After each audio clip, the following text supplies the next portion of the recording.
உங்க பசங்க அதிகமா ஃபோன் யூஸ் பண்றாங்களா? அது எப்படி கம்மி பண்றதுங்கிறத இந்த வீடியோல நம்ம பார்க்கலாம். வணக்கம். நான் டாக்டர் சுகேஷ், மனநல மருத்துவர். ஸோ அதிகமா ஃபோன் யூஸ் பண்றது பேரு இன்டர்நெட் அடிக்ஷன்.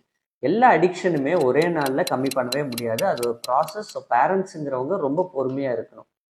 நீங்க என்னெல்லாம் ஃபர்ஸ்ட் பண்ணக்கூடாதுன்னு நான் சொல்லிடுறேன். கோவப்படுறது, அடிக்கிறது, ஃபோன் அவங்ககிட்ட இருந்து எடுக்கிறது. இதெல்லாம் பண்ணீங்கன்னா குழந்தைங்களுக்கு கண்டிப்பா கோவம் ரொம்ப அதிகமா வரும்.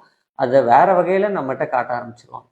என்னெல்லாம் பண்ணலான்னு பார்த்தீங்கன்னா, ஸ்கூல்ல இருந்து வந்தோனே அவங்கள வேற ஏதாவது அவுட்டோர் கேம்ஸ்ல இன்வால்வ் பண்ண வைக்கிறது.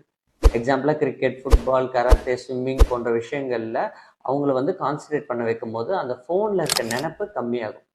2வது கிளியர் கட் பவுண்டரிஸ் அவங்களுக்கு சொல்லிக் கொடுங்க. அதாவது, நீ இத பண்ணன்னா நான் உனக்கு ஃபோன் தரேன். எக்ஸாம்பிளா நீ இவ்வளோ நேரம் படி, நான் உனக்கு ஃபோன் தரேன்னு சொல்லும்போது, அவங்க அதுக்காகனாச்சும் படிக்க ஆரம்பிப்பாங்க.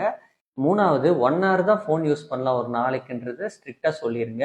அதுவும் 20 மினிட்ஸ் பெர் செஷன்ன்ட்டு பிரிச்சு பிரிச்சு கொடுங்க. ஏன்னா 1 ஹவர்ன்னு கொடுக்கும்போது திருப்பி அவங்ககிட்ட இருந்து ஃபோன் வாங்குறது கஷ்டமாயிரும். 4வது பிளஸ் மோஸ்ட் இம்பார்ட்டன்ட் பாயிண்ட் என்னன்னா, நம்மள பார்த்து தான் நம்ம குழந்தைங்க கத்துப்பாங்க. ஸோ பேரண்ட்ஸ் முடிஞ்ச அளவுக்கு அந்த ஃபோன் யூசேஜ்ங்கிறது கம்மி பண்ணிக்கோங்க. வீக்லி ஒரு நாள் சண்டே வீட்ல இருக்க எல்லாரும் ஃபோன் யூஸ் பண்ணக்கூடாதுன்ற ஒரு ஸ்ட்ரிக்டான ரூல்ஸை கொண்டு வாங்க. அன்னைக்கு அவங்கள இதர் வெளியே கூட்டிட்டு போறது போன்ற விஷயங்களை பண்ணீங்கன்னா, குழந்தைங்களுக்கு அந்த இம்மிடியேட்டா ஃபோன் எடுத்து ஸ்வைப் பண்ணணும் அப்படிங்கிற தாட் கம்மியாகும்.